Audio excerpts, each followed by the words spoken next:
This is again my baby partner. Okay, we wasn't partners today, but we be partners with it even when we not partners. And you might see my other partner. She's a nurse. She's in the background. She's gonna be running. She's gonna be running home. But we really just came on to. I really wanted to respond to Miss Charlinda Jenkins, because they partner here. This is Tyeisha. My name is Ebony, if you've never seen any of my videos, but I came to talk about dialysis. But Miss Charlinda said, I'm in the middle of my 6-month.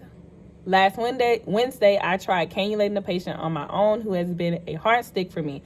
Her vein rolls, so even if you get a flashback and a good blood flow with the syringe, when you start the machine, her pressures go up. So I tried fixing her needles, and when I got the pressures down, I increased her blood flow rate to what was prescribed. Her venous needle then flew out of her arm, and blood sprayed all over the machine floor and side table.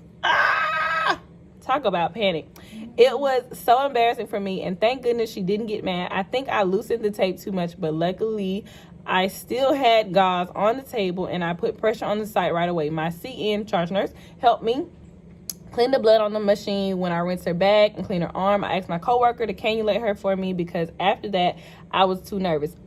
It was more, but we just gonna stop right there. Miss Charlinda, hang in there, okay? Mm-hmm. What you got to say about that, Ty? What do I have to say? Okay, first off, I am still fairly new to dialysis. This will be my 8th month. Actually working on the floor, coming straight out of my training. So I feel you 100% on this. All I have to say is just stay focused, keep your confidence, and don't let situations like this deter you from moving forward in your career of dialysis if you choose to stay in. Andy, we're encouraging the team. So this is just a little to regain your confidence. To regain your composure. Like, if you need a breather really quick, she said it's okay to walk away. Don't be afraid to go to your nurse or go to another tech who can probably watch your pod. If you just need a few minutes, it's okay to just walk away.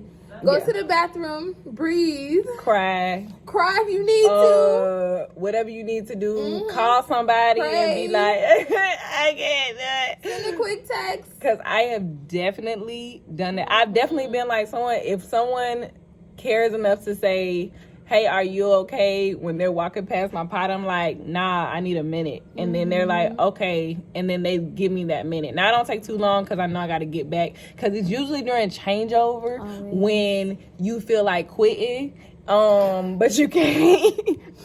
That's usually where you feel like quitting, but you cannot. So, yeah, I've definitely walked away, especially in my first 6 months to a year.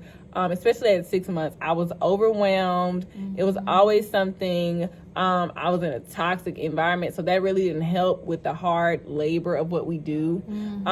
So I encourage that, and the fact that your patient wasn't, I can't think of the word, but wasn't one like of those panicky or combative, or one of that's a good word. Combative, drama queen. Listen, they can make it worse. One of those know-it-alls. Oh, you did it wrong. I know. One of those, I've been on dialysis for 29,000 years. Well, why you ain't do it? Why are we doing this? So, yeah. So, that's good that your patient was okay. And it's also good that you had your coworker to kind of back you up and you kept take your over a little bit. You knew what to do in complete panic, because we've all been there. Yes. I've had situations where things have happened in the instant. You got to think quick. Yeah, and it's good that your charge nurse helped you, because I've had a charge nurse just be sitting there and I'll be like, oh, when you have a pod, what help shall I give? Ebony, where? Not nice. I'm just saying, I just let them feel the pain just a little bit. I still be there though. Because at the end of the day, we've all been there. Yeah, and that'd be my thing. Like, don't try to make someone feel bad. And I noticed that you also, Miss Charlinda, you mentioned that it's 3 of you working there. You guys are short. Like, we're short right now. Like, I've worked with about 3 management people in the past week. Today, don't even typically work on the floor. Yes, today me and Tyeisha were the only home techs in our clinic, and we are a clinic of about 25 to 27 chairs. We're the only home people of this clinic, so everyone else was travel or float. And they've been here, you know, throughout the month or whatever, so they know the patients for the most part, but still, it's still things that happen where basically it falls on us. So because it's our home clinic, so we understand that burnt out feeling. Yeah, I gotta open, I gotta close, I gotta do everything, I gotta bleach. Yeah. I gotta stock. And then as far as building your confidence in cannulating, I think I said this when I replied to you, but I wanted to reply in person, like through the camera. That comes with time. That comes with you really, like, I always aspirate my needles to double check, and you can really tell the dry syringes. Dry syringe. I always aspirate. I always have them. I include that in my needle pack.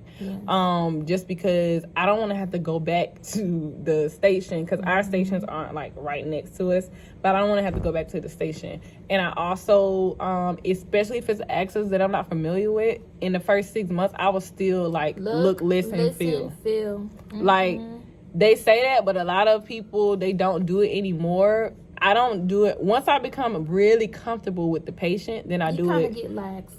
But even, but even after that, I'll go back to doing it when, if I know a patient went to vascular, then I'll be like, let me see if they did what they say they did. Like, because you can still sometimes hear their whistling or the narrowing. And sometimes if you stick where that patient is narrowing, your machine's going off all day and you ain't gonna be able to think.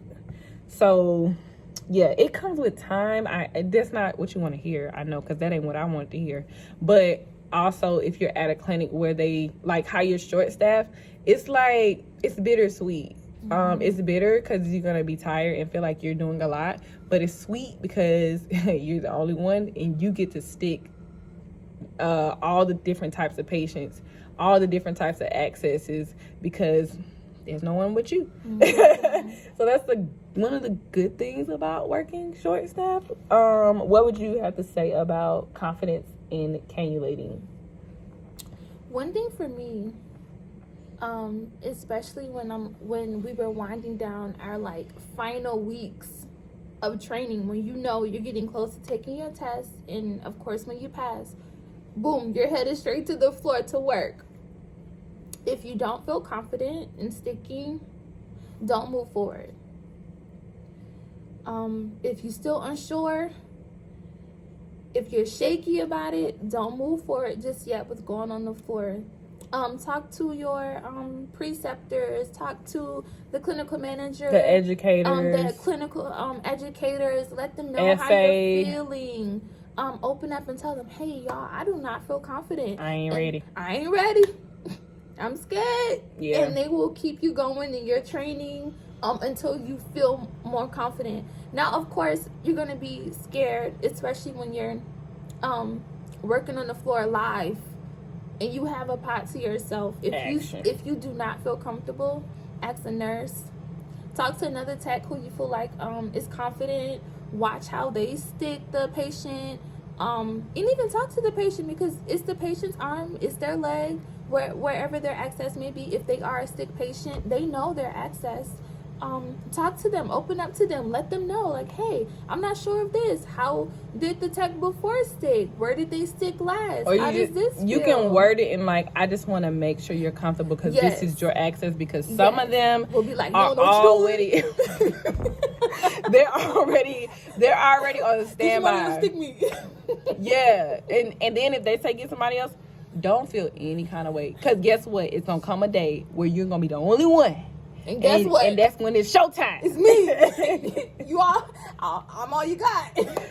So don't cannulating, it really comes with time. And then I did see your other reply that you said about getting your CCHT and going to acutes. I say do it. Like, that's still in dialysis. I say explore dialysis because it's big. I mean, it's a little world, but it's big and it's different things you can do in it. I mean, you can do acute, you can do home care, you can do, which I've heard can be a little lighter on the body and lighter, because I don't know your age and I ain't trying to pry or nothing, but I honestly feel like the floor, it can for everybody. It's not, and especially if you have kids, and because that's like a different commitment. If you're married, you can work that out, but if you have kids, I feel like it's difficult. The hours. What? And it's if you're older, getting closer to the retirement years, or just if you're older, like, it can be hard on the body because it's just hard on the body anyway.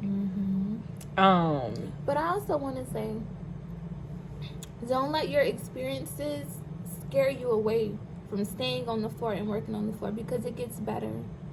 It does. It gets better. It truly does, especially like you had 6 months. My preceptor told me it's gonna take you 8 months to a year. I didn't feel like I was sailing until 10 months, and I didn't feel real good until I hit a year. That's when I was like really smooth, wasn't making as many mistakes. Changeover, I began to have my own order of things with changeover to get my own flow. So once you hit a year, I say do it at least a year, maybe even more than that, because at a year I felt like I can't take this. But once I left, I was like, oh, I need to go back. And ever since I came back, I'm like, I like this job enough to stay with it for now. So now see, I hear you with your 10, but I kind of feel like when I came on the floor and I began working. Let me see something. Hold up. Oh. I hear music. Is your music playing? Oh, It says not playing. How? Oh, those your headphones? Oh. You Is guys it my just do that whole thing and not record it. No, it's recording. Uh-oh. My phone Is it? jamming out. Does it? No, it says not playing. All right, we sorry, y'all. I hear music. Did you have music playing on the? No. It might be my headphone, but I don't want to pick it up because it might do that. Sorry. Oh, what was I saying? Oh, with working on the floor, straight out of training, when I came to my home clinic, we were short-staffed. So technically, when you first come on the floor, you're just like working your pod, doing what you're doing on the floor. You get done, you go home. You don't close or open or bleach. You learn these things at least about 6 months into. Girl, don't let me lie, because I learned early both times. So about 6. Don't you believe gotta be that working on the floor for about 6 months before you even start learning those things. Don't volunteer to learn anything. Don't volunteer. She said don't volunteer to learn anything. That's the truth. Try to learn how to open. stretch it out. Because once you Stretch it learn, out, please. let me tell you how trifling people can be. Once you learn, then people act like they don't know how to do stuff no more. And you be like, but you needed help. And I'm supposed to be your help. Not your everything. So I started learning how to open. Just closed. All right, you got this. Guys, this is the end of the day. Oh man, this looks like a hurricane. Oh, and I'm currently in the middle of rinsing the loop to close the clinic. Oh, girl, you better make sure. Look, hurry up for my phone go. Okay, but what I wanted Storage. to say was I started learning how to close first, then open once I got comfortable closing. Then once I got comfortable closing and opening, and I started doing it really well, I learned how to bleach. I started learning how to do these things very early. You, as a tech, you are such a vital asset to the clinic. And if you're going to be a tech, especially if you're at your home clinic, you have to learn how to do these things. So I learned early. So I get being short when you guys are short staffed and you have to pick up all these skills and you have to learn and you're still trying to manage getting a good flow on the floor. So I just want to say in closing, please hang in there. You can do it. Hold on. Change is coming. You are so It's amazing coming. at what you do. Yes, And you got this. you got this. At the We- end of the day, We encourage you from over here in Georgia, wherever you at, like, hang in there. And if anything, just know that it's going to add to your resume. And don't Absolutely. settle. Don't settle. Don't back down. You got it. stick up for yourself. Always keep your composure on the floor. Lose your mind in the bathroom. Get it off your chest. Wipe back on the floor. Like, I'm good. I know what I'm doing. Yeah. I'm cool. For real. So, before my phone hang up, because I got no storage. I'll work on that. We up out of here. I need to go home myself, but I again, need to clean the tanks. yes, she's closing. But this is Tyeisha. I'm Ebony. It was nice talking to y'all. Bye, Miss Charlinda. Let us know if this helped you.